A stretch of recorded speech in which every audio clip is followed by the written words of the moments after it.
میں یہ سمجھتا ہوں کہ شلوار ٹخنوں سے اوپر رکھنا اور چہرے پر داڑھی رکھنا اور عورت کا پردہ کرنا اس وقت کا بہت بڑا جہاد ہے کہ اطاعت اور اتباع میں کیا فرق ہوتا ہے. یعنی آپ کتنی ایسی حسرتیں اپنے اندر ہی دبا کے رکھتے ہیں کہ لوگ کیا کہیں گے، تو لوگوں کی وجہ سے میرا خیال اپنے دنیا کے معاملات اور خصوصاً اپنے دین کے معاملات کو پس پش ڈالنا یہ کسی ایک مسلمان کی سوچ نہیں ہو سکتی. تو ایک معاشرے میں ہمارے ہاں لفظ بولا جاتا ہے عشق رسول، تو یہ جو عشق کا لفظ ہے کیا اللہ کے رسول صلی اللہ علیہ وسلم کے لیے استعمال کرنا یہ مناسب ہے یا اس کے لیے محبت کا لفظ ہی استعمال کرنا چاہیے؟ دور دراز لوگ سنتے تھے، پہنچتے تھے، یعنی دیکھ کر لوگ مسلمان ہو جاتے تھے، ان کی عملی زندگی دیکھ کر نا، اس کے چہرے پر بال ہی نہ ہو، رسول صلی اللہ علیہ وسلم کی سنت سے پیار ہی نہ ہو، تو کیسا مسلمان؟ کہ حضرت ابو موسیٰ اشعری یمن کے ایک حصے کے گورنر ہیں اور حضرت علی رضی اللہ تعالیٰ ایک دوسرے حصے کے. اب گورنروں کی آپس میں بات کیا ہو رہی ہے، وہ پوچھ رہے ہیں، گورنر ہیں، بات کیا ہو رہی ہے، یہ نہیں کہ کس کو ہٹانا ہے کس کو لانا ہے، بات کیا ہو رہی ہے کہ تم قرآن مجید کی کتنی تلاوت کرتے ہو. السلام علیکم ورحمۃ اللہ وبرکاتہ. ناظرین، نہد اسٹوڈیو کے پلیٹ فارم پر ایک نئے پروگرام کے ساتھ آپ کا میزبان عبداللہ یوسف ذہبی حاضر خدمت ہے. آج ہمارا پروگرام بڑا ہی اہم عنوان کے تحت ہونے جا رہا ہے اور وہ عنوان ہے اسوہ حسنہ. پروگرام کو آگے چلانے سے پہلے میں اپنے مہمانان گرامی کا تعارف کرواتا چلوں. اسلام آباد شہد اقتدار سے آئے ہمارے معزز مہمان جو کسی تعارف کے محتاج نہیں ہے علمی اور دعوتی حلقوں میں، محترم جناب فضیلت الشیخ سید طیب الرحمن زیدی صاحب حفظہ اللہ تعالی. ہم شیخ صاحب کا بہت شکریہ ادا کرتے ہیں کہ شیخ صاحب اپنی مصروفیات میں سے قیمتی وقت نکال کر نہد اسٹوڈیو میں تشریف لائے. دوسرے مہمان آج ہمارے ساتھ موجود ہیں، علمی تبلیغی تدریسی خدمات سر انجام دے رہے ہیں، محترم جناب حافظ نعمان فاروقی صاحب حفظہ اللہ، جو کہ مدیر بھی ہیں ماہانہ ضیاء حدیث کے. تو آج ہم اپنی گفتگو کا آغاز کرتے ہیں. جیسا کہ آپ نے سماعت فرمایا اسوہ حسنہ ہمارا موضوع ہے، تو میں شیخ صاحب سے گزارش کروں گا کہ اسوہ حسنہ کا جو ہمارا موضوع ہے اس کا ذرا تعارف کرواتے چلیں کہ دین اسلام میں اسوہ حسنہ کی اور اتباع رسول کی کیا اہمیت ہے. بسم اللہ الرحمن الرحیم، الحمد للہ رب العالمین والعاقبۃ للمتقین والصلاۃ والسلام علی سید الانبیاء والمرسلین. قرآن مجید ہمارے لیے ایک بڑا خوبصورت کلام ہے اور اللہ تعالیٰ نے اس کے اندر فرمایا لقد کان لکم فی رسول اللہ اسوۃ حسنہ. رسول اللہ صلی اللہ علیہ وسلم کی زندگی تمہارے لیے ایک ماڈل کی زندگی. یہ دنیا میں زندگی گزارنے کا اللہ تعالیٰ نے نبی اکرم صلی اللہ علیہ وسلم کی زندگی کا ایک ایک لمحہ ہمارے لیے نمونہ بنایا. ابن عمر رضی اللہ تعالی عنہما ایک مرتبہ اپنے مکان کی چھت پر چڑھے اور رسول اللہ صلی اللہ علیہ وسلم کو قضائے حاجت کے لیے بیٹھے ہوئے دیکھا اور ایک یہودی کے اعتراض پر جواب دیا کہ ہاں ہمارا پیغمبر علیہ السلام ہمیں قضائے حاجت کا طریقہ بھی بتلاتا ہے. یعنی آپ یہ نہیں کہہ سکتے کہ چند چیزوں پر، جیسے ہمارے معاشرے میں چند باتوں پر عمل کر کے ہم سمجھتے ہیں کہ اسلام مکمل ہو چکا ہے اور ہم پکے مسلمان ہیں اور باقی ساری زندگی ہم بے دینی کی زندگی گزاریں. ایسا نہیں ہے.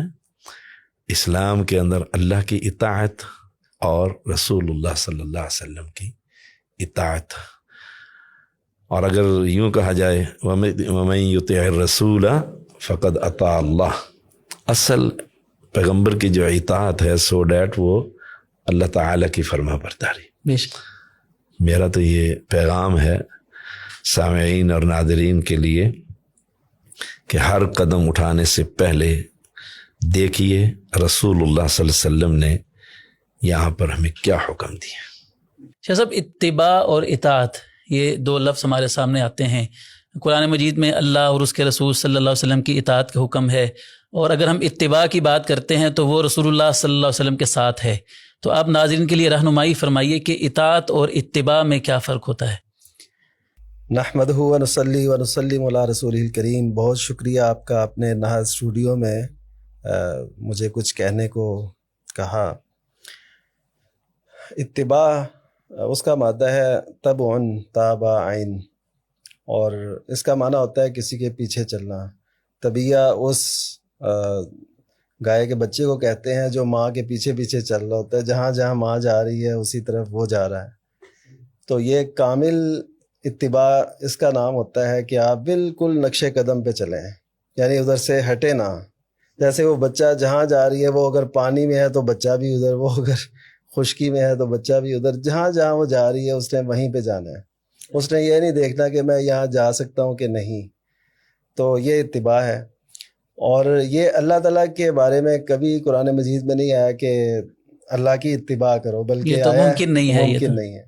تو اس وجہ سے اللہ کی اطاعت کا حکم ہے اور نبی کریم صلی اللہ علیہ وسلم کی اطاعت کا حکم ہے، اور نبی کریم صلی اللہ علیہ وسلم کے ساتھ بھی اطاعت کے لفظ آئے ہیں. تو اطاعت کا جو مادہ ہے نا وہ ہے توعن.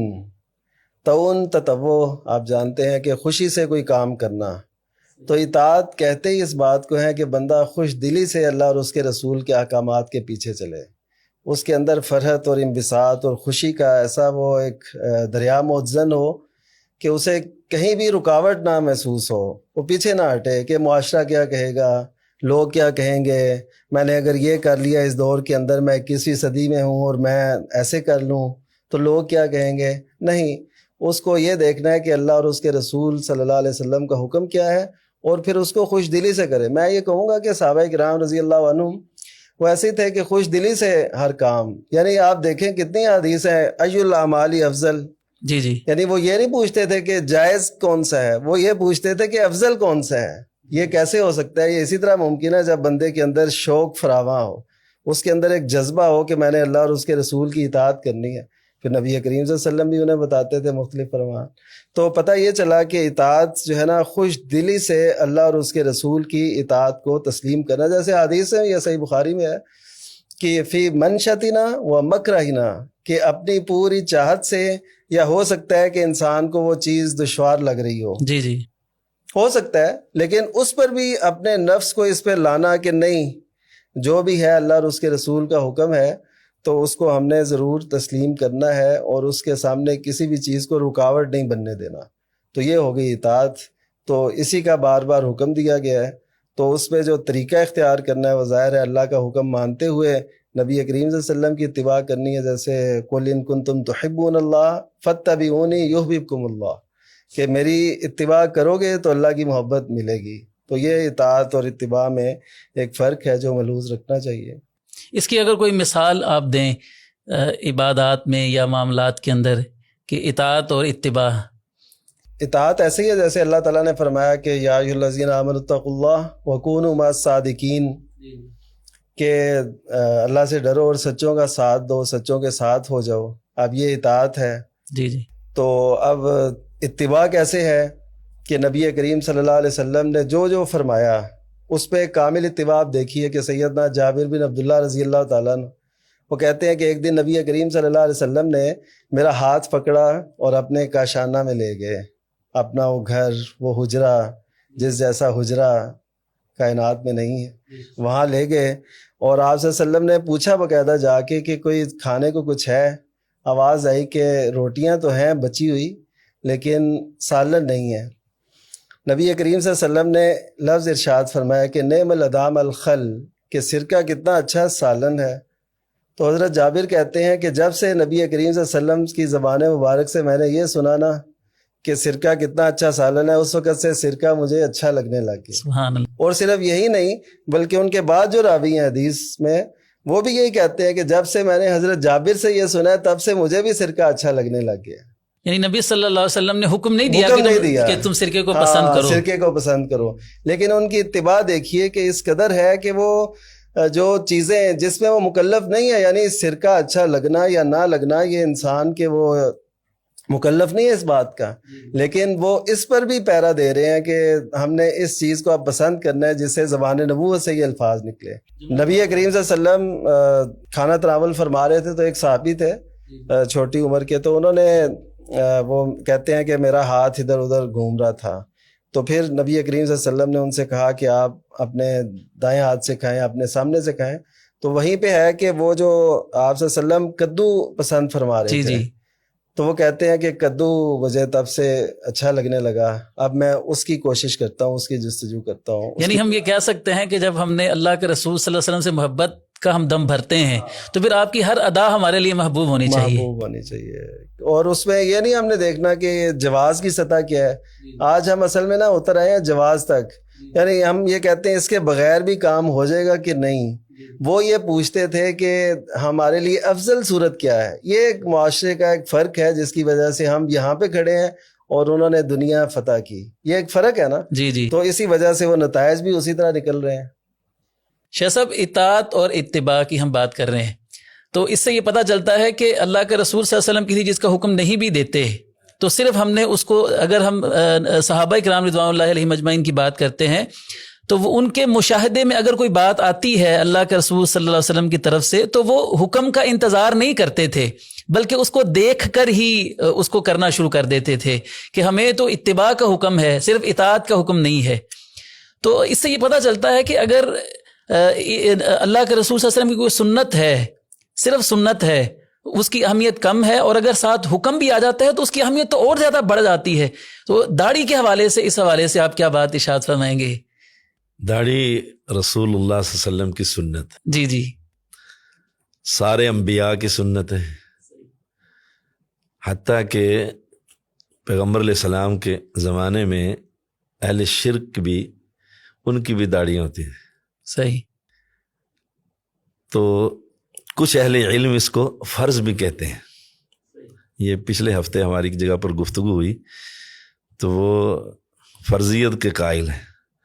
بلا من اسلم وجہ للہ، اس آیت کو لا کر کہتے ہیں کہ اپنا چہرہ اللہ کے تابع کرو.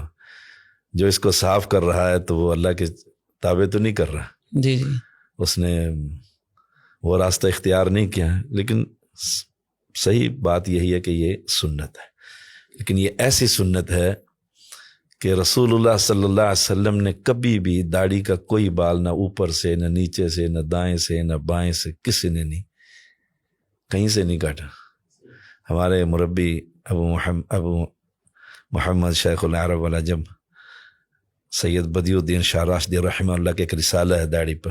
جی جی، وہ مجمع الزوائد کی ایک روایت لا کر بیان کرتے ہیں کہ یہ جو کہ پیغمبر علیہ السلام نے اس کی طول سے اور چوڑائی سے ادھر سے ادھر سے بال لیے، وہ سندن صحیح نہیں ہے. صحیح وہ پایا ثبوت کو نہیں اور پہنچا. ہم نے سلف میں دیکھا ہے، ہمارے اساتذہ بھی دیکھیں، اور یہ تو اب آپ دیکھیں کہ اب کچھ لوگ اس کو تیار شیار کرتے ہیں باقاعدہ کانٹ چھانٹ کر کے. ورنہ اہل حدیث کی دور سے نشانی ہوتی تھی کہ وہ داڑھی دیکھ کر کے اہل حدیث آدمی، یہ اہل حدیث آدمی. اور میں نے اپنے دوران تعلیم میں بھی اور دعوتی میدان میں بھی بزرگوں میں سے کسی کو ایسا نہیں دیکھا.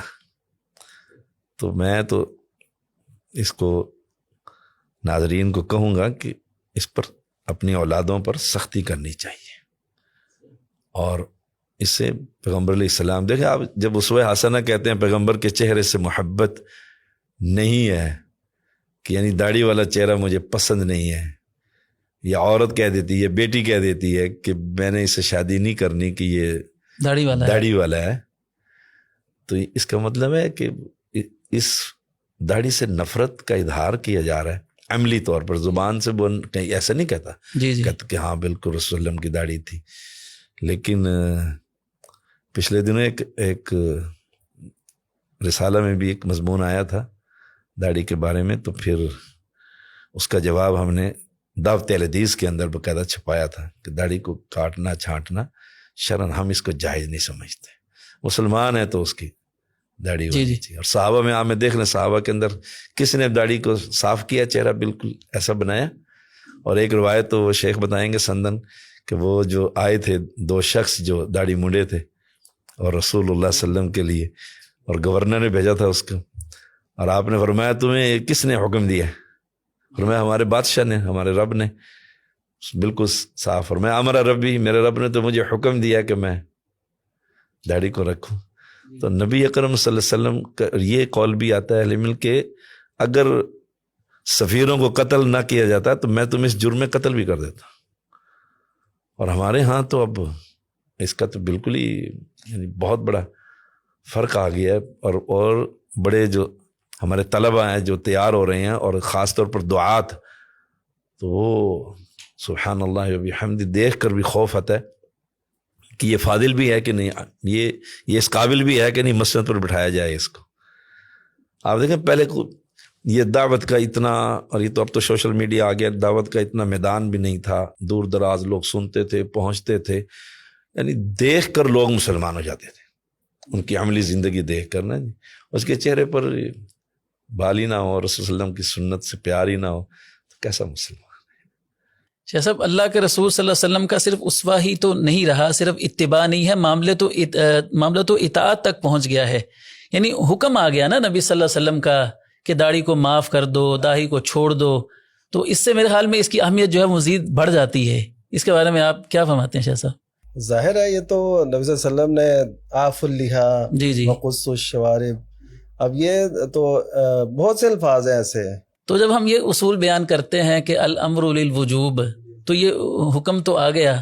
ظاہر ہے یہ تو, اس میں تو میرا حال فقہا کی کوئی بحث نہیں ہے, کوئی کلام نہیں ہے نہ محدثین کا, وہ تو سب داڑھی کے وجوب کے قائل ہیں, یعنی داڑھی رکھنی چاہیے. آپ کو کوئی محدث, کوئی فقیہ, کوئی صحابی, انبیاء کرام علیہ السلام میں سے کوئی وہ داڑھی کے بغیر تو تصور بھی نہیں ہے. تو اس وجہ سے یہ اچھا دیکھیں, عموماً لوگ یہ بھی کہتے ہیں یار یہ کیا داڑھی اور شلوار ٹخنوں سے اوپر اس کی بات کی جاتی ہے. اگر آپ دین محمد صلی اللہ علیہ وسلم کے سفیر ہیں تو پھر یہ دو علامتوں سے ہی پتہ چل سکتا ہے ظاہری طور پہ. باقی تو بس جو کچھ آپ کا ایمان ہے, جو تقوی ہے, جو اخلاص ہے, وہ تو آپ کے اندر ہے. جو دوسروں سے نمایاں کرنے والی چیز ہے وہ مرد کی داڑھی ہے اور اس کی شلوار ٹخنوں سے اوپر ہونا ہے. تو لوگ اس کو بھی یعنی بنا لیتے ہیں. اکثر مجلسوں میں سنتا ہوں, آپ بھی سنتے ہوں گے, کہتے ہیں لوگ یار سارا دین داڑھی میں تھوڑی آ گیا. ہاں جی. تو اصل میں یہ ہے کہ یہ دین کی ایک امتیازی علامت اور نشان ہے. آپ کا پتہ چلتا ہے کہ آپ یہ جس دور میں جا رہے ہیں, اور پھر بھی آپ سنت نبوی سے اس قدر محبت رکھتے ہیں کہ آپ اس کا پوری حفاظت سے پورا لے کے چل رہے ہیں. یعنی آپ کالجز میں, یونیورسٹیوں میں وہ اس کو مذاق کرتے ہیں, داڑھی کو مذاق کا نشانہ بناتے ہیں.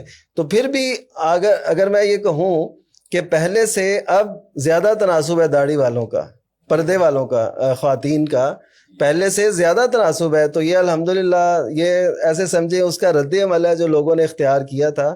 اب آپ کو ہر جگہ تقریباً داڑھی والے, حجاب والی خواتین اور داڑھی والے مرد وہ نظر آتے ہیں. تو یہ ایسے سمجھے کہ ہماری جو دعوت ہے وہ الحمدللہ زیادہ ہے. جو نہیں رکھنے والے وہ پھر ظاہر ہے وہ اعتراض اور اشکال تو پیش کرتے ہیں. اور جیسے شیخ فرما رہے تھے کہ اس دور میں کافر بھی داڑھی رکھتے تھے. اچھا اس چیز کو دیکھیں, انہوں نے نیگیٹو لے لیا. وہ کیسے, جو منکرین حدیث لوگ ہیں وہ کہتے ہیں جی اس دور میں تو ابو جہل کی بھی داڑھی تھی, تو یہ داڑھی جو ہے نا اس دور کا ایک رواج تھا. انہوں نے اس بات سے یہ بات نکال لی. دیکھیں تو نبی کریم صلی اللہ علیہ وسلم کے جو اتنے احکام ہیں, جو صحابہ کرام کا عمل ہے, اور جس بات کا شیخ حوالہ دے رہے تھے وہ تاریخ طبری کے اندر ہے اور حسن سند سے ہے کہ نبی صلی اللہ علیہ وسلم نے کسرا کے بھیجے ہوئے 2 لوگوں کے سے منہ اپنا پھیر لیا. جی یعنی دیکھنا پسند نہیں کیا. حالانکہ کوئی کہہ سکتا ہے کہ نبی کریم صلی اللہ علیہ وسلم کے اخلاق حسنہ تو ایسے نہیں تھے, لیکن ان کا جرم ایسا تھا کہ آپ صلی اللہ علیہ وسلم نے یہاں تک ان سے فرمایا, یعنی اس طرح کا رویہ اختیار کیا. تو کوئی کہے جی وہ تو مکلف ہی نہیں تھے, وہ تو غیر مسلم تھے, تو ہم کہیں گے نبی کریم صلی اللہ علیہ وسلم غیر مسلم جو مکلف نہیں تھے ان سے اپنا رخ موڑ رہے ہیں. جو نبی کریم صلی اللہ علیہ وسلم کا امتی ہے, نام بھی لیتا ہے, دم بھی بھرتا ہے, دعوے بھی کرتا ہے, وہ اگر داڑھی سے ایسا کرے یا اس کی اہانت کرے کم از کم, تو یہ تو پھر بہت بڑا جرم ہوگا. وہ نبی کریم صلی اللہ علیہ وسلم کے سامنے کس چہرے سے پیش ہوگا؟ جب قبر میں اس سے پوچھا جائے گا کہ تو کس چہرے سے پیش ہوگا, تو وہ کیا جواب دے گا کہ اچھا میں اس حوالے سے تھوڑی سی بات چونکہ چل ہی پڑی, مجھے ایک واقعہ صحیح سند کہہ لیں, ہمارے شیخ ہیں دارالاسلام میں مولانا عبد الجبار صاحب, انہوں نے خود سنایا کہ وہ کسی نوجوان کی نا قبر وہ کھودی گئی کسی وجہ سے. تو اس کی قبر جب کھودی گئی نا, تو اس کے داڑھی والی جگہ پہ چھوٹی چھوٹی وہ نا کوئی چیز تھی, تو یہ فوت ہونے کے کچھ دن بعد ہی کوئی کھودنی پڑی, کوئی کیس کا معاملہ تھا, کیا تھا, وہ کھولی. اچھا اس کے بعد وہ انہوں نے دیکھا, جب انہوں نے دیکھا انہوں نے کہا یار اس کی تو داڑھی ہے, یہ وہ نہیں ہے. تو پھر وہ جب قریب ہوئے, وہ حرکت ہو رہی تھی چیز, تو یقین کیجئے یہ یعنی میں نے جیسے کہا یہ صحیح واقعہ ہے یہ. تو وہ چھوٹے چھوٹے بچھو اس جگہ پہ چمٹے ہوئے تھے. اور مجھے لگتا ہے جو لوگ اہانت کرتے ہیں داڑھی کی, یعنی ایک تو ہوتا ہے عملی کمزوری, اللہ میں یعنی اس معاشرے میں حالانکہ وہ بھی نہیں کرنی چاہیے, لیکن ایک ہوتا ہے داڑھی کی نا کسی انداز سے اہانت کر دی جاتی ہے, اور داڑھی والوں کو معاشرے کے اندر حقیر سمجھا جاتا ہے. تو شاید ایسے لوگ جو اس طرح کرتے ہیں ان کے ساتھ پھر ایسا ہونا کوئی بعید نہیں ہے, کیونکہ انہوں نے تمام انبیاء کرام علیہ السلام کی سنت کے ساتھ, صحابہ کرام کی جمیع صحابہ کی سنت کے ساتھ استہزاء بالدین کے زمرے میں آ جاتا ہے. یہ تو اس میں آ جاتا ہے. قل باللہ و رسولہ, اللہ اور اس کے رسول ہی رہ گئے مذاق کے, جی جی کہ ان کے ساتھ مذاق کیا جائے. اور ہمارے حافظ عبداللہ بہرپوری رحمہ اللہ تو فرمایا کرتے تھے کہ جس کی شلوار اوپر نہیں اور چہرے پر داڑھی نہیں, اس کو کھڑا کر لیں, اور ایک ہندو کو کھڑا کر دیں, ایک انگریز کو کھڑا کر دیں, اور کسی کو کہیں کہ ان میں سے مسلم کون ہے, تو کیا پہچان ہوگی. ہمارے معاشرے میں نا کچھ چیزیں پکی ہو گئی ہیں کہ بچے کی ختنہ کروانی, ختنہ ہی سنت بغیر ختنہ کے بندہ مسلمان نہیں رہتا.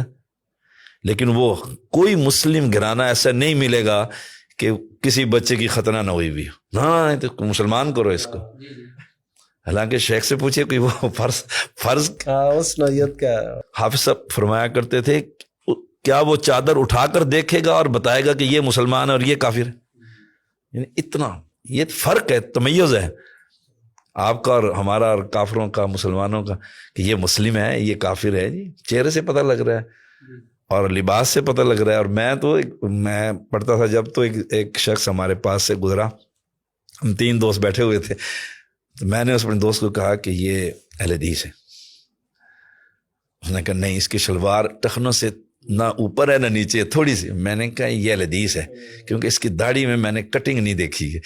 تو وہ گزر گئے, تو ہماری اس پہ اس نے کہا جی اگر وہ اہل حدیث ہوا تو پیپسی پلائیں گے ہم آپ کو. ہم اسے آگے سے پکڑ لائے, بٹھایا ان کو. بٹھانے کے بعد پوچھا کہ آپ اہل حدیث ہیں؟ اس نے کہا جی میں اہل حدیث ہوں. الحمدللہ. تو ہم ایسے پہچان لیا کرتے تھے. یعنی عام جتنے فرقے ہیں اس کے اندر جو ہمارا قرآن و سنت والا فرقہ ہے, وارث ہے جو نبیوں کا, اس کی تو پہچان ہوتی تھی یہ. اب ہمارے کسی خطیب کی پہچان سے نہیں پتہ لگتا کہ یہ ہمارا ہے کہ کسی اور کا ہے. تو اس پر تو مسلمانوں کو بڑی سختی سے, اور میں یہ سمجھتا ہوں کہ شلوار ٹخنوں سے اوپر رکھنا اور چہرے پر داڑھی رکھنا اور عورت کا پردہ کرنا اس وقت کا بہت بڑا جہاد ہے. یہ سمجھیں تہذیب حاضر کے مقابلے میں آپ ایک پیغام دے رہے ہیں. آپ کے پاس کوئی سوشل میڈیا نہ بھی ہو تو آپ بھرپور پیغام دے رہے ہیں انہیں کہ یہ ہم مسلمان. شاہ صاحب ابھی تک کی گفتگو سے ہم نے یہ نتیجہ نکالا کہ ایک مسلمان جو محبت رسول کا دم بھرتا ہے اسے ظاہری طور پر بھی سنت رسول کو اپنانا ہے. تو اس کے بعد اگر ہم آتے ہیں دیگر چیزوں کی طرف کہ اسوہ حسنہ کی جب ہم بات کرتے ہیں تو اور کون کون سے پہلو ہیں سنت رسول صلی اللہ علیہ وسلم کے جنہیں ایک مسلمان اپنی زندگی میں اپنائے گا؟ آپ کسی مسلمان کا ٹیسٹ لینا چاہیں نا تو خوشی اور غمی پر لے سکتے ہیں. پتہ لگ جائے گا رسول اللہ صلی اللہ علیہ وسلم کا کتنا محب ہے. قل ان کنتم تحبون اللہ, شیخ نے آیت کریمہ پڑھی ہے, فاتبعونی یحببکم اللہ. آپ کسی بھی گھرانے کو ٹیسٹ کے لیے خوشی کے موقع پر دیکھ لیں, اگر اس کی ساری خوشی ہندوانہ رسم و رواج سے بھری پڑی ہے تو کیسا مسلمان ہے؟ نام کا مسلمان. اللہ کے ہاں نام نہیں چلے گا, اللہ کے ہاں نام نہیں چلتا, شریف نہیں چلتا. علامہ صاحب رحمہ اللہ فرمایا کرتے تھے شریف تو یہ بھی ہے اور ایک اور بھی شریف ہے. فرق کیا ہے؟ نام نہیں چلتا. غمی پر آپ دیکھ لیں, آپ پوری وہاں پر وہ چٹائیاں بچھا دیتے ہیں وہاں پر, یعنی ابھی میت موجود ہوتی ہے اور آپ کے کھانے باقاعدہ ایک ٹیم اسی جگہ پر دیگیں چڑھ رہی ہوتی ہیں. آپ وہاں پر ان کو چیک کر دیکھ لیں, اور جنازے پہ باقاعدہ اعلان ہوتا ہے کہ کھانا کھا کر جائیے گا, اور ابن ابی شیبہ کی روایت ہے، صحابہ فرماتے ہیں کہ ہم میت کے گھر کھانا کھانے کو نوحہ تصور کرتے تھے، اور نوحہ کرنے والی کو گندک کا لباس پہنایا جائے گا۔ آپ مسلمان کو دیکھ لیں کہ اس میں مسلمان کو تو میں نے شروع میں جو کہا تھا، ہر قدم پر رسول اللہ صلی اللہ علیہ وسلم کی زندگی کو اپنے لیے ماڈل بنا کے رکھے کہ یہ اور آج پچھلے دن ایک جگہ پر نا بحث چلی تو انہوں نے کہا جی یہ تو مستحب ہے۔ اچھا، انہوں نے پھر کئی چیزیں جو امتیازی نشان تھے مسلمانوں کے وہ چھوڑ دی، انہوں نے کہا واجب ہی نہیں ہے، ضرورت ہی نہیں ہے۔ جب اور شیخ نے شروع میں بھی کہا اگر ہم اس پر جائیں گے تو شاید ہی کوئی، میرے خیال میں ارکان اسلامی بچ جائیں گے صرف، باقی تو ایو الاعمال افضل جو ہے افضلیت کو تلاش کہاں کرنا، وہ کہتے ہیں یہ تو چھوڑیے سب چیزوں کو۔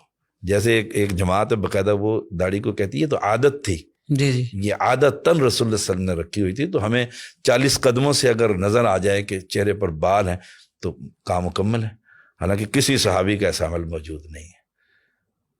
میں نے ایک واقعہ یاد ہے کہ میری پچھلے دنوں ساس والدہ فوت ہو گئی، تو جنازے کے لیے میں گیا پڑھانے کے لیے، تو ہمارے ہاں سیدوں میں آدھے سید سنی ہیں اور آدھے شیعہ ہیں، تو وہاں 2 جنازے ہوتے تھے۔ میں نے کہا جنازہ ایک ہی ہوگا اور میں جنازہ پڑھاؤں گا۔ انہوں نے کہا ہمارا زیدی پڑھائے گا، ہم پڑھیں گے۔ تشیع کہنے لگے ہم ان کے پیچھے پڑھیں گے۔ ٹھیک ہے، ہم نے جنازہ جہری پڑھایا، تو میری عادت ہوتی ہے کہ میں ہر جنازہ بھی جہری پڑھاتا ہوں، تاکہ یہ دعوت ہے، ایک دعوت ہے، اور اس میں بڑے ہمارے لوگ توحید پرست بنے۔ میں نے جنازے کے بعد نا اعلان کر دیا کہ کھانا شرعاً جائز نہیں ہے، یہ کوئی مسلمانوں کا کام نہیں ہے، رسول اللہ صلی اللہ علیہ وسلم کا دین اس کی اجازت نہیں دیتا، تو کھانا بالکل گھر میں نہیں ہوگا۔ شام تک ہمارے لوگ جو بیٹھے ہوئے تھے، وارث وہ رسا ان کے بیٹے، ایک آدمی بھی ملاقات کے لیے نہیں آیا کہ دعائے خیر کرائیں، سب وہیں جنازے سے چلے گئے، کہتے جی کھانا ہی نہیں ہے تو کیا کرنا جا کے وہاں پر، وہ دعا کرنے کے لیے نہیں آتے۔ یہ بات ثابت ہوئی، اور میرے ہم زلف نے کہا کہ شاہ صاحب کوئی بندہ نہیں آیا، سارے آپ نے بھگا دیے ہیں۔ میں نے کہا نہیں، میں نے تو نہیں بھگایا، میں نے تو کہا آئیں لیکن یہاں کھانا نہیں ہے۔ اور 3 دن تک وہی جو انتہائی قریبی لوگ تھے 1-2 دفعہ آئے۔ میں نے کہا یہ رسول اللہ کی سنت۔ ہمارے مدیر تھے شیخ، سعودیہ میں آپ جاتے رہتے ہیں ماشاءاللہ، تو ریاض میں، تو ان کے والد فوت ہو گئے، قبرستان میں دفنا گئے۔ وہ کہنے لگے بھی جس نے مجھے ملنا ہے نا یہیں پر مل لو، تعزیت کر لو بس، اور اگر کوئی رہ گیا ہے تو میرا پیغام ہے میرے گھر کوئی نہ ہے، میں مسجد میں فنا میں 5 وقت نماز پڑھتا ہوں، مسجد میں آئے مجھے وہیں آ کر ملاقات کر۔ صاحب کہاں دیکھو نا وہ جو حدیث آتی ہے عبداللہ رضی اللہ عنہ کی شہادت پر کہ جابر کے گھر کھانا پہنچاؤ۔ اب سنت کیا ہے؟ کیوں؟ میت نے ان کو مشغول کر دی ہے۔ آج میت کتنی دیر مشغول کرتی ہے؟ نہلانا، کفنانا، دفنانا، 1 وقت ہو گیا، زیادہ کریں گے 2 وقت، اس وقت ان کے ورثاء کو کھانا پہنچانا ہے۔ وہاں پورا گاؤں آ کر بیٹھتا ہے اور کھانا کھاتے ہیں۔ ہم تو مسلمان بالکل نام کے رہ گئے ہیں۔ میرا پیغام یہ ہے کہ خوشی ہو، غمی ہو، پیدائش ہو، موت ہو، ہر وقت رسول اللہ صلی اللہ علیہ وسلم کی دین سے پوچھنا چاہیے۔ شاہ صاحب اس کے حوالے سے جب ہم خوشی غمی کی شاہ صاحب نے بات کی، رسومات کی، تو لوگ جو ہے نا وہ ایک عذر پیش کرتے ہیں خوشی پر بھی اور غمی پر بھی، کہتے ہیں جی خاندان والے رشتہ دار نہیں مانتے، ان کو بھی تو آخر رکھنا ہے، تو اس کا کیا ہم کریں؟ دیکھیے جہاں پہ یہی تو ہمیں کہا گیا کہ قل ان کان آباؤکم وابناؤکم واخوانکم وعشیرتکم وازواجکم واموال اقترفتموها، یعنی یہ ساری ایک ایک چیز کو گنوایا جو رکاوٹ بن سکتی ہے۔ یہ تمہیں اللہ اور اس کے رسول سے زیادہ پسندیدہ ہو جائیں اور اللہ کے راستے میں جہاد سے، تو پھر انتظار کرو۔ تو شاید ہم اسی انتظار سے گزر رہے ہیں۔ تو یہ اسلامی سوچ ہے ہی نہیں ہے کہ آپ معاشرے کو دیکھ کے اپنا رخ بدل لیں۔ شیخ نے وہ حوالہ دیا نا، وہ سلمان فارسی رضی اللہ تعالیٰ عنہ سے کسی نے کہا تھا کہ تمہارے نبی نے تمہیں ہر چیز سکھا دی، حتیٰ کہ بیت الخلاء کے آداب مشرکین میں سے۔ وہ کہنے لگے، وہ اس سے متاثر نہیں ہوئے کہ میں اس کا کیا جواب دوں، نہیں ہمیں یہ نہیں سکھایا۔ انہوں نے کہا تم جو نہیں جانتے وہ بھی سکھایا ہمیں، یعنی تمہارے پاس اب تک جو معلومات ہیں نا وہ کم ہے، یہ بھی معلومات ہیں کہ نبی صلی اللہ علیہ وسلم نے استقبال قبلہ قضاء حاجت کے وقت اور استدبار قبلہ دونوں سے منع کیے۔ جی جی، انہوں نے مزید بتا دیے، اور حضرت ابو ذر کہتے ہیں کہ نبی کریم صلی اللہ علیہ وسلم نے اس بات پہ بیعت لی تھی کہ اللہ نخافا فی اللہ لومۃ لائم، ہم کسی ملامت گر کی ملامت سے کبھی خوف نہ کھائیں۔ میں یہ کہتا ہوں آج میڈیا نا تو یہ ہمیں ملامت دلواتا ہے، یار یہ تم سنت اختیار کر رہے ہو، یہ اب کون سا دور ہے، اب یہ اس بات کی ضرورت نہیں ہے۔ تو ہم سب چیزوں کو چھوڑ کے ہم نے اسوہ پیغمبر صلی اللہ علیہ وسلم کو اختیار کرنا ہے، جو ہمیں حکم دیا گیا۔ ہم نے اپنی زندگی کا حساب لوگوں کو نہیں دینا، ہم نے اپنی زندگی کا حساب اللہ کو دینا ہے۔ ہم نے قبر میں لوگوں کا نہیں کہنا، بلکہ جو کہتے ہیں نا لوگ کیا کہیں گے، اس کا بھی حال جان لیجئے۔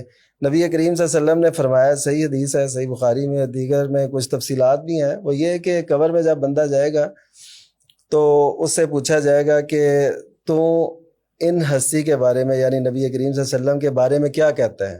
تو وہ آگے سے کیا کہے گا؟ یہ جو منافق یا بے دین ہے وہ کیا کہے گا کہ اقول ما یقول الناس، کہ میں وہی کہتا ہوں جو لوگ کہتے تھے بس۔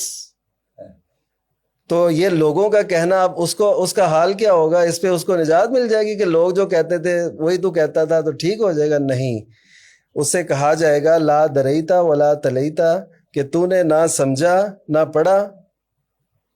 یہ آج وقت ہے کہ ہم پڑھ بھی سکتے ہیں، سمجھ بھی سکتے ہیں، سن بھی سکتے ہیں، دیکھ بھی سکتے ہیں، مقارنہ بھی کر سکتے ہیں، اور اس کو وقت بھی دے سکتے ہیں، اس کو اپنے عمل میں بھی لا سکتے ہیں۔ تو ادھر کہا جائے گا کہ اچھا تو نے نہ پڑھا اور نہ سمجھا، تو پھر اس کے لیے پھر کیا ہوگا؟ لوہے کے ہتھوڑے، اور وہ پھر اس کے سر پر مارے جائیں گے، اور یہ صحیح بخاری کی حدیث ہے۔ پھر یہ کہا جائے گا، اور یہ حدیث میں ہے کہ اس کی آواز ہر کوئی سنتا ہے جن و انس کے علاوہ۔ تو اس سے کیا پتہ چلا کہ ہم نے لوگوں کے پیچھے نہیں چلنا، ہم نے اپنا ایک ذہن بنانا ہے، ایک سوچ ہے ہماری، ہم مسلمان ہیں۔ یہ نظریہ پاکستان کیا ہے؟ پاکستان جو وجود میں آیا یہ بھی تو اسی کی کڑی ہے نا، سوچ اس نظریے کی ہے، اس فکر اور سوچ کی وجہ سے اللہ تعالیٰ نے یہ ہمیں بخشا، اور آج ہم اسی میں آ کے کہتے پھریں کہ جی ہمیں اسلام کی ضرورت نہیں ہے، لوگ کیا کہیں گے، لوگ کیا کہیں گے۔ تو ایک نا کتاب باقاعدہ ایک شخص نے لکھی ہے، رائٹر کا نام تو میرے ذہن میں نہیں ہے، وہ کہتے ہیں لوگ کیا کہیں گے، انہوں نے عنوان ہی یہ رکھا ہے۔ تو اس طرح بہت سے لوگوں نے اپنی عاقبت بھی خراب کی ہے، اپنی دنیا بھی خراب کی ہے۔ یعنی آپ کو ایک پسند ہے آپ سمجھیں جی آپ کو گنے کا رس بڑا پسند ہے، وہ آپ اس کے پاس سے گزر رہے ہیں لیکن آپ نہیں پیتے، کیوں؟ لوگ کیا کہیں گے۔ اچھا آپ آم کھانا چاہتے ہیں، کھل ڈل کے کھانا چاہتے ہیں، تو آپ نہیں کھاتے، یار لوگ کیا کہیں گے۔ یعنی آپ کتنی ایسی حسرتیں اپنے اندر ہی دبا کے رکھتے ہیں کہ لوگ کیا کہیں گے۔ تو لوگوں کی وجہ سے میرا خیال اپنے دنیا کے معاملات اور خصوصاً اپنے دین کے معاملات کو پس پش ڈالنا، یہ کسی ایک مسلمان کی سوچ نہیں ہو سکتی۔ آپ دیکھیے کہ صحابہ کرام رضی اللہ عنہ میں اس دور میں بھی میڈیا تھا، اس دور میں بھی اشعار کہے جاتے تھے، اس دور میں بھی مسلمانوں کی تضحیک ہوتی تھی، اس دور میں بھی یہ سب کچھ تھا جو آج ہے۔ لیکن آپ دیکھیں کہ کسی بھی موقع پہ کسی نے بھی یہ نہیں کہا کہ لوگ کیا کہیں گے، لوگ ہم سے کیا کہیں گے، کوئی ایسی پرواہ نہیں کی گئی، بلکہ جو شریعت کے احکام تھے اس کو اسی طرح بجا لایا گیا جس طرح اس کا حق تھا، اور اس میں کوئی بھی انہوں نے ایسا فرق نہیں رکھا۔ شیخ صاحب، اگر کوئی شخص ایسے موقع پر ڈٹ جاتا ہے، سنت رسول کی اتباع کرتا ہے اور لوگوں کی پرواہ نہیں کرتا، تو اس کے فوائد اور ثمرات، نتائج اچھے نکلتے ہیں۔ جیسے قرآن مجید میں آتے ہیں نا، ولا یخافون لومۃ لائم، جی جی، کسی ملامت گر کی ملامت کی کوئی پرواہ نہیں۔ جی جی، ایسے ہی آپ کو اس کے فوائد سناؤں کہ ہمارے ہاں جب وہ میری والدہ فوت ہوئی، ساس والدہ، تو ان کے گھرانے میں کچھ دوسرے بھی افراد تھے، تو وہاں رواج بڑا عجیب میں نے دیکھا کہ وہ کہتے ہیں آ کر دعائے خیر کریں جی، جی جی، دعائے خیر ہوگی، میرے خیال میں ایک منٹ کی مشکل سے، اچھا جی جڑے پہلے مر گئے نے انہاں دی دعائے خیر کرو جی، وہ اس علاقے کی زبان میں وہ 3 یا 4 دفعہ وہ دعائے خیر ہوتی۔ اچھا میں اسے بیٹے کو، اپنے بھائی کو کہا، برادر ان لا کو، سید ذوالقرنین بخاری، میں نے کہا یہ سنت ثابت نہیں ہے نا، آپ کو پتہ ہے؟ کہ بالکل پتہ ہے۔ میں نے کہا دعا نہیں ہوگی یہاں پر۔ اچھا ہم اللہ کے شان ہے، ہم چاروں بھائی وہاں پر موجود بھی تھے، اور ہماری وجہ سے اللہ نے اہل حدیثوں کی بہت بڑی تعداد بھیجی وہاں پر، یعنی سنت کی اہمیت اب دیکھیں۔ اب جو آتا نا تو وہ دیکھتا بھی یہ ان میں سے آپ آ گئے ہیں، شیخ آ گئے ہیں، انا للہ و انا الیہ راجعون، ہاں جی، کوئی دوسرے جو وہ کہتے ہیں ہاتھ نہیں اٹھاتے ہیں. تو وہ بیٹا انہوں نے کہا تھا یہ رسول صلی اللہ علیہ وسلم کی سنت نہیں ہے. اچھا ہم 3 دن ادھر رہے تو 3 دن تک کسی شخص نے ہاتھ نہیں اٹھائے. وہ اتنے لوگوں کو اچھا یہ واقعی مسئلہ ہے، یہ واقعی یہ بالکل یہ کوئی دعا ہے. دعا تو نہیں، دعا تو دل سے ہوتی ہیں، آپ تو 1 سیکنڈ میں دعا کر دیتے ہیں. اور ایک شخص نے، میں ایک جگہ پر اور گیا فوتگی پر، وہ بھی ہمارے سید برادری کی تھی، تو مجھے گھنٹہ بیٹھنا پڑا. تو لوگوں نے وہ دعائیں کی، وہاں ان کے عالم بھی بیٹھے ہوئے تھے، اور رشتے میرے ماموں بھی لگتے تھے، سسرالی ماموں. تو ان میں سے ایک پڑھا لکھا آدمی تھا، تو اس نے کہا شاہ صاحب ایک مسئلہ پوچھنا ہے. میں پوچھے. کہتے جی آپ کب سے بیٹھے ہوئے ہیں اور آپ اتنے پختہ ہیں کہ آپ نے ایک مرتبہ بھی اتنے حضرات میں ہاتھ نہیں اٹھائے. میں نے کہا یہ رسول اللہ علیہ وسلم کی سنت ہی نہیں ہے، اور آپ شاہ صاحب سے پوچھ لیں جو ان کے حالی بیٹھے ہوئے تھے. وہ چپ. وہ کہنے لگے بس یہ دیکھو نا لوگ آتے ہیں، چلو جنازہ جس نے نہیں پڑھا وہ پھر دعا کر لے. میں نے کہا نہیں، یہ بتائیں کیا یہ رسول اللہ کی سنت ہے؟ سب کو خبر ہوگی. اس نے کہا میں آپ کی اس پختگی پر آپ کو داد دیتا ہوں. اس نے مجھے لان تان نہیں کی. لوگ سمجھتے ہیں اگر صحیح انداز سے انہیں سمجھایا جائے. تو میں نے کہا آپ جنازہ جو کر آئے ہیں وہاں دعائیں مانگ کر آئے ہیں، آپ وہاں تو مانگتے نہیں ہیں، اور یہاں کر آپ یہ بدعت کرتے ہیں. تو جتنی دیر پھر میں بیٹھا رہا تو وہ جو ان کے بزرگ تھے وہ بھی ہاتھ نیچے ہی کرتے رہے کہ یہ شاہ صاحب بیٹھے ہوئے، پھر مسئلہ چھڑ جائے گا. تو آدمی اگر ڈٹ جائے نا جی اپنے مسئلے پر، سوال ہی پیدا نہیں ہوتے. اللہ اسے اکیلا نہیں چھوڑتا. من کان للہ کان اللہ لہ. جو اللہ کا ہو جائے نا جی، اللہ کبھی اس سے نہیں کبھی نہیں چھوڑ. اور ہماری تو عملی زندگی، کیونکہ ہم ایسی فیملی سے تعلق رکھتے تھے، پھر صاحب کے ہمارے حالات ایسے تھے، تو ہم نے تو یہ عملی طور پر دیکھا ہے، اور اتنے فائدے ہوئے ہیں، اتنے کہ اللہ نے درجنوں نہیں سینکڑوں لوگوں کو توحید کا فہم عطا فرمایا. آپ سنت پر ڈٹ جائیں، لوگوں کی پرواہ نہ کریں. لوگوں کی شیخ نے سے کہا نا، لوگوں کی پرواہ نہ کریں. وہ کتاب بھی جو کہتے ہیں لوگ کیا کہیں گے، لوگ تو کہیں گے. میں یونیورسٹی میں اس حلیے میں یونیورسٹی میں پڑھتا تھا شیخ، میرا رول نمبر 1 تھا، ٹاپر تھا نا. 65 لڑکے لڑکیاں، کو ایجوکیشن. شلوار میں ٹخنے سے اوپر ہوتی تھی، داڑھی میری اتنی لمبی ہوتی تھی. تو مجھے پیچھے سے کہتے کچھا پہن لیں، آوازیں کستے تھے. تو میں پھر شلوار نیچے کر لوں. سبحان اللہ و بحمدہ. چیئرمین کو شکایت لگائی گئی کہ یہ ہماری کسی ویلکم پارٹی میں، کسی تھینکس پارٹی میں کبھی نہیں آئے. تو آپ ان کو ذرا، وہ آگے اللہ کی شان ہے، وہ بھی اہل حدیث تھے. انہوں نے مجھے کھڑا کر لیا، رول نمبر 1 کھڑے ہو جاؤ. میں کھڑا ہو گیا.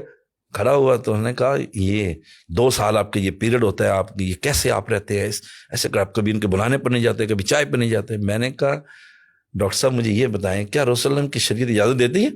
بس چپ ہو گئے نا. اگر اجازت دیتی ہے تو میں جانے کے لیے تیار ہوں، اور اگر میں انہیں کے اندر شامل ہو جاؤں تو پھر اسلام کون پھیلائے گا. امام احمد رحمہ اللہ کو چچا نے کہا تھا کہ تھوڑی سی نرمی دکھا دیں. یا عمی اذا العلماء تقیۃ والناس جہالا کیف یتبین. حق پھر کیسے واضح ہوگا. تو ہر مسلم واحد کو دین پر، اسوہ حسنہ پر پختہ ہونا چاہیے، تاکہ کافر بھی دیکھے کہ یہ مسلمان اپنے دین اور نبی سے کتنا پیار کرتا ہے. شاہ صاحب، سنت رسول کا لوگوں کو علم بھی ہوتا ہے، اور وہ سمجھتے ہوتے ہیں کہ یہ شریعت کے احکامات ایسے ہیں، نبی صلی اللہ علیہ وسلم کی تعلیمات ایسی ہیں. لیکن لوگوں کے ذہن میں ایک اشکال آتا ہے کہ وہ دور پرانا تھا، اب دنیا ترقی کر گئی ہے، سائنس نے ایجادات نئی کر لی ہیں، تو یہ جو مولوی صاحبان ہیں یہ دقیانوسی خیالات ابھی بھی پیش کرتے ہیں، اور ہمیں ان سنتوں کا جو کہ 1500 سال پرانی ہیں ان کی اتباع کا ہمیں کہتے ہیں. تو اب وہ کوئی نئی چیز ہونی چاہیے. اگر مطلب کوئی بندہ بائیں ہاتھ سے کھاتا ہے تو اس کے بارے میں زیادہ سختی نہیں کرنی چاہیے. اس میں کیا حرج ہوگا؟ اب دنیا ترقی کر گئی ہے تو یہ مولویوں کو چھوڑ دینا چاہیے ان باتوں کو. اس کے بارے میں آپ ذرا رہنمائی فرمائیے. اچھا، اس میں تو پہلی بات تو یہ ایسے لوگوں سے پوچھنی چاہیے کہ کیا تم نبی کریم صلی اللہ علیہ وسلم کو قیامت تک کے لیے پیغمبر مانتے ہو؟ قرآن کو قیامت تک کے لیے آخری کتاب مانتے ہو؟ نبی صلی اللہ علیہ وسلم کو خاتم الانبیاء اور خاتم النبیین مانتے ہو؟ یعنی آپ کے بعد کوئی نبی نہیں آئے گا. اور یہ بھی مانتے ہو کہ نبی صلی اللہ علیہ وسلم نے ایک ایک چیز بتائی ہے، آداب بتائے ہیں، احکام بتائے ہیں، رہنمائی فرمائی ہے، تو اب اس کے بعد گنجائش کیا رہ جاتی ہے کسی نئی چیز کی؟ پہلا تو یہ بات ہے۔ جی جی اصل میں جو ایسے کہتا ہے نا، وہ یقین کریں اس کو، وہ ابھی ختم نبوت کے مسئلے کو سمجھ نہیں پایا، وہ قرآن کے آخری کتاب ہونے کو سمجھ نہیں پایا، یہ مہیمن ہونے کو نہیں سمجھ پایا، وہ اس وجہ سے اس کے اندر نا ایسے اشکال پیدا ہو رہے ہیں۔ تو پہلی تو یہ بات ہے۔ پھر دوسری یہ بات ہے کہ ہم کہتے ہیں اور ہمارا عقیدہ ہے، اور نبی صلی اللہ علیہ وسلم ہر خطبے میں فرمایا کرتے تھے، خیر الہدی ہدی محمد صلی اللہ علیہ وسلم۔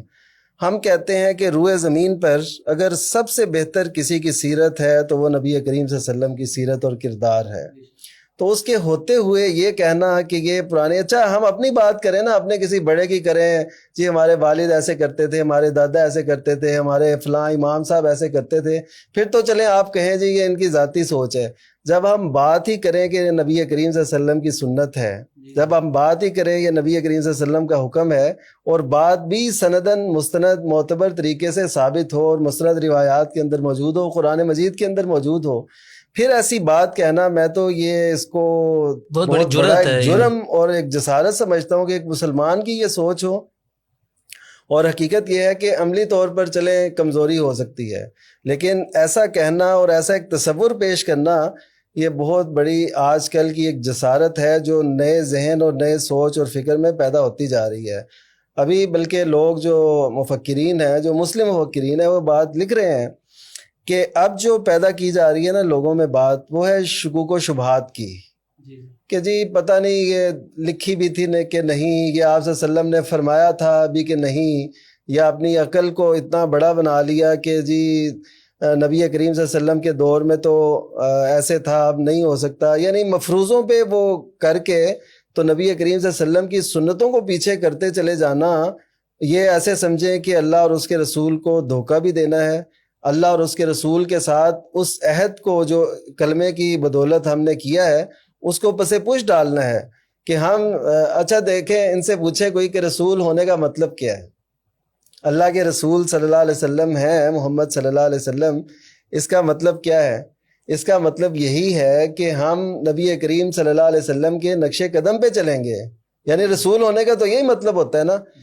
اور اسی لیے تو پہلے ادوار کے جو لوگ تھے انہوں نے یہ اشکال پیش کیا کہ تم جو ہے نا، ہم اپنے جیسے بشر کی اطاعت کریں، ما لهذا الرسول يأكل الطعام ويمشي في وہ الأسواق۔ اسی لیے تو کہتے تھے، وہ اسی لیے کہتے تھے کہ ہم اچھا اپنے جیسے کی ہم اطاعت کریں، اس کے پیچھے چلیں۔ تو یہی وہ بات ہے جو آج جو ہے نا مسلمان کہنے والے اپنے آپ کو وہ ایسی باتیں کر رہے ہیں، تو یہ تو طریقہ یا یہ سوچ اور فکر کسی بھی لحاظ سے درست نہیں ہے۔ صحابہ کرام رضی اللہ عنہم کا آپ دیکھیے عمل اور کردار، انہوں نے کسی بھی موقع پہ یہ نہیں کہا تھا کہ دیکھیے آپ حضرت ابو بکر ایک اہم مہم روانہ کر رہے تھے حضرت اسامہ کی، تو اس وقت انہیں کہا گیا کہ اب وہ صورت نہیں ہے جو نبی صلی اللہ علیہ وسلم کے دور میں تھی، اب مختلف قسم کے فتنے ہیں اور اشکالات ہیں اور یہ ایسی صورتحال ہے، تو آپ نہ بھیجیں۔ تو سیدنا ابو بکر رضی اللہ تعالیٰ، اور ان کا حق تھا کہ وہ یہ کہتے کہ وہ نبی کریم صلی اللہ علیہ وسلم کی تربیت میں تھے، تو انہوں نے پھر وہ بھیجا لشکر اور یہ کہا کہ اگر پرندے بھی آ کے میرے جسم کو نوچ لیں گے تو پھر بھی مجھے اس کی پرواہ نہیں ہوگی، میں وہ کام ضرور کروں گا جو نبی کریم صلی اللہ علیہ وسلم نے کیا تھا۔ پھر آپ دیکھیے کہ اس کے اثرات کیا پڑے۔ اثرات یہ پڑے کہ آس پاس روم اور فارس ان کو یہ خبر ہو گئی کہ اگرچہ نبی کریم صلی اللہ علیہ وسلم دنیا سے رخصت ہوئے ہیں، لیکن ان کے جو پیروکار ہیں انہی کے مشن پہ گامزن ہیں، اور یقیناً مدینہ میں اتنی قوت ہے نا کہ وہ باہر بلقاء فلسطین کی طرف یہ لشکر روانہ کر رہے ہیں، تو اس کا مطلب ہے ان کے اندر قوت اب موجود ہے۔ اور اسی طرح دیگر بہت سے مراحل ہیں کہ صحابہ کرام نے کبھی اس بات کی پرواہ نہیں کی کہ یہ کیسے ہوگا، اور اب دور وہ نہیں رہا۔ حضرت ابن عمر کا واقعہ ہے کہ ان کے بیٹے نے، ان کے پوتے نے ان سے کہا، بیٹے نے، کہ اب وہ دور نہیں رہا، اب ہم اجازت نہیں دیں گے عورتوں کو مسجد جانے کی۔ تو انہوں نے ان سے ساری زندگی کلام نہیں کیا اس بات پہ، صرف اس بات پہ تم نے یہ کیوں کہا ہے نبی صلی اللہ علیہ وسلم کی سنت کے مقابلے میں کہ اب وہ دور نہیں رہا۔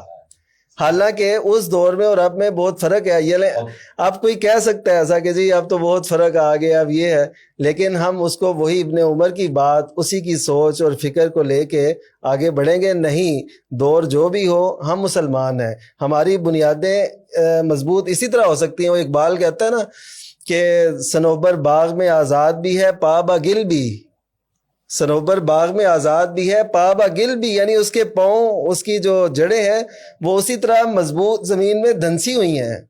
تو انہی پابندیوں میں رہ کر، انہی پابندیوں میں حاصل آزادی کو تو کر لے. یعنی اپنے بنیادوں سے جڑ کے جو ہم نے آزادی حاصل کرنی ہے، شریعت ہمیں اس کا کہتی ہے. تو ہم جو کہتے ہیں نا کہ اب دور بدل گیا ہے تو اب ایسے نہیں، تو ایسے سمجھیں کہ ایسے لوگ حقیقت میں نبی کریم صلی اللہ علیہ وسلم کو خاتم الانبیاء نہیں سمجھ رہے، وہ کسی اور کے منتظر ہیں. اور یقین کیجئے جن لوگوں نے ایسا کیا انہوں نے ٹھوکر ہی کھائی، وہ چاہے سر سید احمد خان ہو، چاہے پرویز ہو، چاہے وہ غامدی ہو، یا کوئی بھی ایسے نظریات کے حامل، انہوں نے ہمیشہ ٹھوکر ہی کھائی ہے جنہوں نے اس کو، اس در کو چھوڑا، یا اس دین کو چھوڑا، یا اس جو ہے نا سوچ اور فکر کو چھوڑا. شیخ صاحب، لوگ حدیث رسول، سنت رسول کی اہمیت کو کم کرنے کے لیے قرآن کا سہارا لیتے ہیں، کہتے ہیں قرآن ہمارے لیے کافی ہے، اور حدیث کی اہمیت کو کم کرتے ہیں. تو کیا آپ سمجھتے ہیں کہ واقعی وہ قرآن کے ماننے والے ہیں؟ نہیں، بالکل نہیں ہے. ومن احسن، قرآن میں آتا ہے اللہ نزل احسن الحدیث.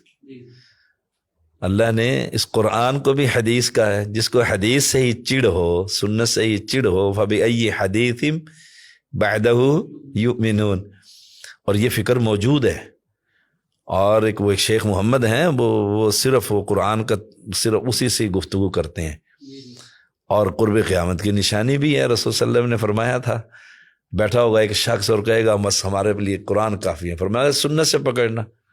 اور حضرت عمر کا واقعہ بھی موجود ہے تاریخ کے اندر کہ جب بھی تم گفتگو کرو ان سے تو پیغمبر اسلام کی سنت سے، سنت کے ذریعے سے ہمیں پتہ لگے گا نا. جب پہلی وحی آئی تو رسول اللہ صلی اللہ علیہ وسلم نے فرمایا نا، مجھ پر جبریل امین آئے، اگر آپ سنت سے یہ ہٹ جائیں گے تو قرآن کو کیسے سمجھیں. اور بہت سارے واقعات ہیں قرآن مجید کے اندر. ما قطعتم من لینۃ او ترکتموها قائمۃ علی اصولها فباذن اللہ. جو درخت کھجوروں کے چھوڑ دیے ہیں اور جو کاٹ دیے ہیں تم نے اللہ کے حکم سے، پورے قرآن میں کہاں پر موجود ہے؟ کہاں سے ملے؟ حدیث سے گویا ایک وحی مطلوع اور ایک وحی غیر مطلوع موجود تھی نا. تو لوگوں کو حدیث کی طرف لے کر آئیں. اور میں تو کہا کرتا ہوں، اور اہل علم کا قول ہے کہ قرآن کو سمجھنے کے لیے رسول اللہ صلی اللہ علیہ وسلم کی شریعت، سنت، حدیث کی ضرورت ہے. اور اہل توحید کو اس حدیث پر خوب محنت کرنی چاہیے.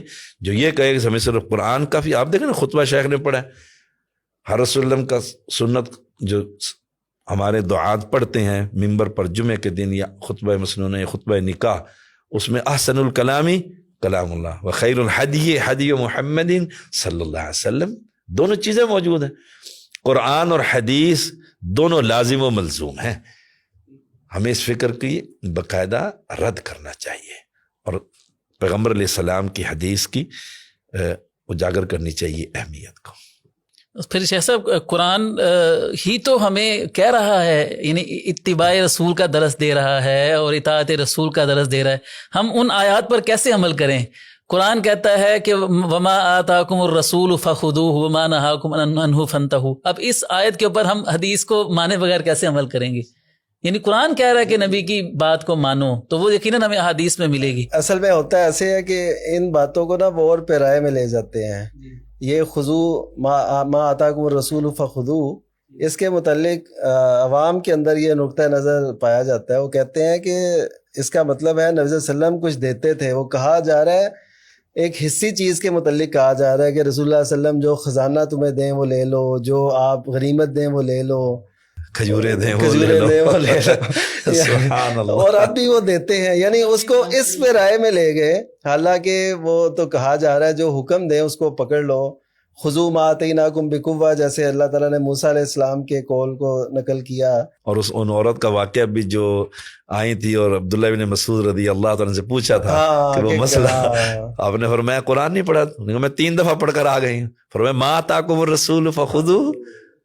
شیخ صاحب، آج کل ہمارے حکمران بھی نام لیتے ہیں مدینے کی ریاست کا، تو اگر ہم اسوہ حسنہ کے تحت یہ بات کریں کہ نبی علیہ السلام کے زمانے میں آپ نے صحابہ کرام کی تربیت کی اور ایک ایسا خوبصورت معاشرہ جو ہے نا وہ تشکیل دیا کہ جس میں امن ہی امن تھا، سلامتی ہی سلامتی تھی، لیکن آج ہم دیکھتے ہیں کہ ہمارا معاشرہ جو ہے وہ خدشات کا شکار ہے، سیکیورٹی نہیں ہے، ہر شخص جو ہے وہ پریشان ہے۔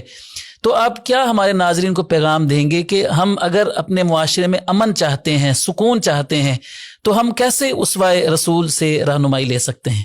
دیکھیے، ہمارے لیے اسوہ حسنہ میں ابراہیم علیہ السلام کی دعا بڑی خوبصورت ہے، ھذا البلد آمنا وجنبنی وبنی ان نعبد الاصنام، یا اللہ اس شہر کو امن کا گہوارہ بنا دے اور جو بتوں کی عبادت ہے نا اس سے اجتناب۔ رسول اللہ صلی اللہ علیہ وسلم کی اسوہ حسنہ اگر آپ گہرائی سے مطالعہ کریں نا تو قدم قدم پر مکہ کے لوگوں کو توحید کا پیغام دیا۔ جب انہوں نے توحید کو اپنایا، اللہ نے اس کی برکت سے امن دے دیا۔ ہم اسے ریاست مدینہ بنانا چاہتے ہیں، پاکستان کو اللہ تعالیٰ بنا دے، ہماری دعائیں ہیں، لیکن بنانے کے لیے ہمیں پھر آپ والی بات کہ اسوہ حسنہ تلاش کرنا پڑے گا۔ اسوہ حسنہ میں کیا ہے؟ رسول اللہ صلی اللہ علیہ وسلم نے مکہ کے اندر جا کر قولو لا الہ الا اللہ کہ عبادت کسی پتھر درخت کی نہیں ہوگی، اور ہمارے ہاں غیر اللہ کی عبادتیں بھرمار ہیں، ہر ایک کا اپنا الہ اور مشکل کشا۔ اور قرآن مجید کی یہ آیت یعنی یاد رکھیں ناظرین، وَلَوْ أَنَّ أَهْلَ الْقُرَىٰ آمَنُوا وَاتَّقَوْا لَفَتَحْنَا عَلَيْهِمْ بَرَكَاتٍ مِّنَ السَّمَاءِ وَالْأَرْضِ، کہ اگر یہ بستی والے ایمان کا مظاہرہ کریں، ایمان لے کر آئیں اللہ تعالیٰ پر صحیح معنوں میں، اور وہ شرک کے بغیر، شرک کی مذمت اور اس کو چھوڑے بغیر نہیں تو وہی نہیں سکتا ایمان، لا الہ الا اللہ، پہلے نفی پھر اسباب، پہلے تو سب کی نفی کرنی پڑے گی کہ جن کو تم الہ اور مشکل کشا سمجھتے ہو، حاجت روا سمجھتے ہو، یہ تو کچھ بھی نہیں۔ پاکستان کے ایک تاریخ میں ہمارے اسلام آباد میں ایک میٹنگ ہوئی، معیشت تباہ اب بھی ہوئی بھی ہے، پہلے بھی وہ چلتی آ رہی ہے، تو ہمارے ایک اہل توحید ہمارے مسجد کے نمازی دکتور ہیں، بڑے زبردست، آج کل لاہور میں ہی سیٹل ہیں، تو انہوں نے بڑی خوبصورت بات کی، اس نے کہا ان بزرگوں کو کہیں نا جن کی لوگ عبادت کرتے ہیں کہ مارگلا کی پہاڑی ساری سونے کی بنا دیں، ساری معیشت ٹھیک ہو جائے گی۔ جو کچھ کرنے کے قابل نہیں ہم ان سے جا کر مانگتے ہیں، اور رب کہہ رہا ہے وَلَوْ أَنَّ أَهْلَ الْقُرَىٰ آمَنُوا وَاتَّقَوْا لَفَتَحْنَا عَلَيْهِمْ بَرَكَاتٍ مِّنَ السَّمَاءِ۔ آپ دیکھیں ایک شخص آتا ہے اور آ کر کہتا ہے اللہ کے پیغمبر مختصر اور جامع نصیحت کیجئے، فرمایا قُلْ آمَنْتُ بِاللَّهِ ثُمَّ اسْتَقِمْ، اللہ پر ایمان، ہمارا اللہ پر ایمان ہی نہیں، ریاست مدینہ کیسے بنے گی؟ صحابہ کا اللہ پر کتنا ایمان تھا، انہوں نے غیر اللہ کو چھوڑا اور اللہ پر ایمان لے کر آئے، اللہ نے امن کی بارشیں کر دی تھی۔ اور جب قرب قیامت کے قریب دوبارہ اسلام غالب ہوگا تو پیغمبر علیہ السلام کی ابن ماجہ میں حدیث ہے کہ ایک پھل پوری وادی والوں کے لیے کافی ہو جائے گا، برکتیں ہو جائیں گی کہ شرک بالکل نہیں ہوگا زمین پر، سب لوگ مسلمان ہوں گے، توحید پرست ہوں گے، ایک اللہ کی عبادت کرتے ہوں گے اور رسول اللہ صلی اللہ علیہ وسلم کی اطاعت کرتے ہوں گے۔ تو ریاست مدینہ اگر حکمران بنانا چاہتے ہیں تو پہلے انہیں اپنے اکابرین کی قبروں کو عرق غلاب سے دھونا ختم کرنا ہوگا۔ جو شخص اپنی قبر سے مٹی کو نہ ہٹا سکے، اس کی ہم قبر کو عرق غلاب سے دھو کر اسے شفا کا پانی سمجھ کر لوگوں میں تقسیم کریں گے تو اللہ کی رحمت کیسے آئے گی، ریاست مدینہ کیسے قائم؟ دیکھیے آج بھی سعودی عرب پوری دنیا کے لیے ماڈل ہے، ٹھیک ہے اس کے اندر فلاں کوتاہی ہے، فلاں کوتاہی ہے، فلاں کوتاہی ہے، لیکن کسی قبر کی عبادت نہیں ہوتی، توحید پر کوئی سمجھوتا نہیں، سوال ہی پیدا نہیں ہو، اللہ کی توحید۔ آپ دیکھیں گے وہاں آپ جائیں نا، عمرے پر جائیں، حج پر جاتے ہیں تو بیٹھتے ہوئے لا الہ الا اللہ، اٹھتے ہوئے لا الہ الا اللہ۔ ایک مصری میاں بیوی کی لڑائی ہوئی، بیت اللہ میں ناراض ہو گئے نا ایک دوسرے سے، تو وہ اسے تلاش کر رہا ہے کہ تم کدھر ہو، وہ غصے میں اس کے پاس بائی چانس ادھر قریب تھا، وہ غصے میں کہتی ہے لا الہ الا اللہ یعنی غصے کے اندر، ہم غصے میں کیا کہتے ہیں؟ گالیاں، معاشرے کے اندر نا ریلیکس ہونے کے لیے سگریٹ، ٹی وی، فحاشی، اور وہ توحید والے لا حول ولا قوت الا باللہ، اعوذ باللہ۔ تو ریاست مدینہ بنانے کا سب سے پہلا قدم جو ہے اللہ کی توحید کا پیغام لوگوں کے دیجئے، لوگ اپنے ہاتھوں سے اپنی ان قبروں کو اور ان بتوں کی اور درختوں کی پوجا. ہم نے دیکھو وہ جو سانگلا ہل تھا, سانگلا ہل کے اندر میں وہاں پر گیا تو جب وہ درخت کاٹ کر لائے وہاں پر, وہ میرے اسلام آباد کے تھے نا لوگ, پھر انہوں نے مجھے بلایا کہ شاہ صاحب یہ ساری صفائی ہوگی, آئیے. انہوں نے درخت دیا, ہم نے بتایا کہ یہ درخت بیچارہ سوکھ گیا, یہ کسی نے کیا کچھ کرنا ہے, کیا کر سکتا ہے. اور وہاں کتنے لوگ مسلمان ہوئے, عقیدہ توحید پہ آئی ان کا. امن کا گہوارے کا طریقہ یہی ہے کہ آپ شرک کی مذمت کریں, اور آپ وَلَقَدْ بَعَثْنَا فِي كُلِّ أُمَّةٍ رَسُولًا أَنِ اعْبُدُوا اللَّهَ وَاجْتَنِبُوا الطَّاغُوتَ. کوئی ایک پیغمبر بھی ایسا اللہ نے نہیں بھیجا جس نے توحید سے پہلے کوئی اور پیغام دیا. بے صد کا مقصد ہی اللہ کی توحید ہے, اور جس نے اللہ کی توحید کی دعوت دی اللہ نے اس کے نعمتوں کی بارش کر دی, ان کا گوارا بنا. شیخ صاحب, اسوہ رسول کا ایک بہت بڑا پیغام جو ہے وہ معاشرے کے اندر جو افراد ہیں مسلمان آپس میں, ان کی باہمی محبت, اتفاق, اتحاد ہے, انتشار نہیں ہے. تو ہم دیکھتے ہیں کہ اس وقت مسلمان نہ ایک دوسرے سے ان کی زبانوں سے محفوظ ہیں, مسلمان نہ ہاتھ سے محفوظ ہیں, نہ عزتیں ہماری محفوظ ہیں دوسرے مسلمانوں سے. ہر کوئی جو ہے وہ ایک دوسرے کے اوپر چڑھ دوڑ رہا ہے, اور گالم گلوچ ہو گئی, ایک دوسرے کے اوپر تانا زنی ہو گئی, عزتوں کے اوپر جو ہے نا وہ کھلواڑ ہو رہے ہیں مسلمانوں کے آپس میں. تو اسوہ حسنہ اس حوالے سے ہماری کیا رہنمائی کرتا ہے؟ یہ اصل میں دو پہلو ہیں اس بات کے. ایک تو یہ ہے کہ ہمارے اندر ایسا ہے کیوں, اور دوسرا ہے کہ اس کا حل کیا ہے. ایسا ہونے کی مین وجہ تو یہ ہے کہ ہمارا جو نظام ہے, سیاسی نظام کہہ لیں, وہ قرآن و سنت سے متصادم ہے.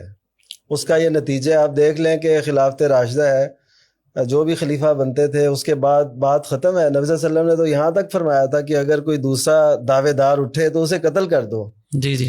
تو اب کیا ہو سکتا ہے کہ یہ قتل کرنے کا حکم کوئی معمولی نہیں ہے. نہ اس نے کفر کیا ہے, نہ اس نے مرتد ارتداد اختیار کیا ہے جو اسلام ہے, نہ اس نے شادی شدہ ہونے کے بعد زنا کیا ہے. اب یہ چوتھی صورت جو اس کے متعلق کہی گئی ہے, اتنی اہم بات, وہ کیوں ہے کہ وہ اگر اٹھے گا تو اس کے ساتھ اور بھی اٹھیں گے, معاشرے کے اندر انتشار پیدا ہوگا. اسی انتشار کو ختم کرنے کے لیے تو یہ حکم تھا کہ کوئی دعوے دار بھی نہ اٹھے. تو پہلی وجہ تو یہ ہے کہ ہمارا جو سیاسی نظام ہے اس کا تقاضا یہی ہے جو ہم دیکھ رہے ہیں. اقتدار میں ہوتی ہے, دوسری اپوزیشن ہوتی ہے. دیکھیں وہ جو اقتدار میں ہوتے ہیں نا, ان کو اس وقت مہنگائی نہیں لگ رہی ہوتی. جب وہ نیچے اترتے ہیں تو بڑی مہنگائی لگتی ہے. اچھا, اقتدار میں ہوتے ہیں تو وہی لوگ ہوتے ہیں, وہی سب کچھ. اقتدار میں کہتے ہیں جی بڑی ترقی کر رہا ہے پاکستان, جب اپوزیشن میں ہوتے ہیں کہتے ہیں پاکستان تو بس ڈوب گیا ہے. پاکستان اسی طرح چل رہا ہوتا ہے, وہی تقریباً صورتحال ہوتی ہے. تو یہ اس نظام کا لازمی حصہ ہے جس میں ہم گزر رہے ہیں. تو پہلے تو اس نظام کو اتارنے کی ضرورت ہے اگر ہم امن چاہتے ہیں. تو پہلی تو یہ مین بات ہے. اگر کوئی اس کی اجازت بھی دیتا ہے تو وہ اسی حد تک دیکھتا ہے کہ اسلامی نظام کے قائم ہونے سے پہلے چلو یہ ایسا کرتے ہیں, تو یہ ایک علیحدہ بات ہے. باقی دوسری جو بات ہے, نبی کریم صلی اللہ علیہ وسلم نے جو طریقہ اختیار کیا مسلمانوں میں پیار اور محبت کا, آپ دیکھیں ان میں کتنی لڑائیاں تھیں, کتنے جھگڑے تھے, کتنی جنگیں ہو چکی تھیں. اگر آپ وہ اٹھا کے دیکھیں جو اوس اور خزرج کی لڑائیاں تھیں, کتنی لڑائیاں تھیں. نبی کریم صلی اللہ علیہ وسلم نے ایسا محبت بھرا پیغام دیا, وہ ایمان کی لڑی میں ایسے پروئے گئے. او کیا کہتا ہے وہ اقبال بھی کہ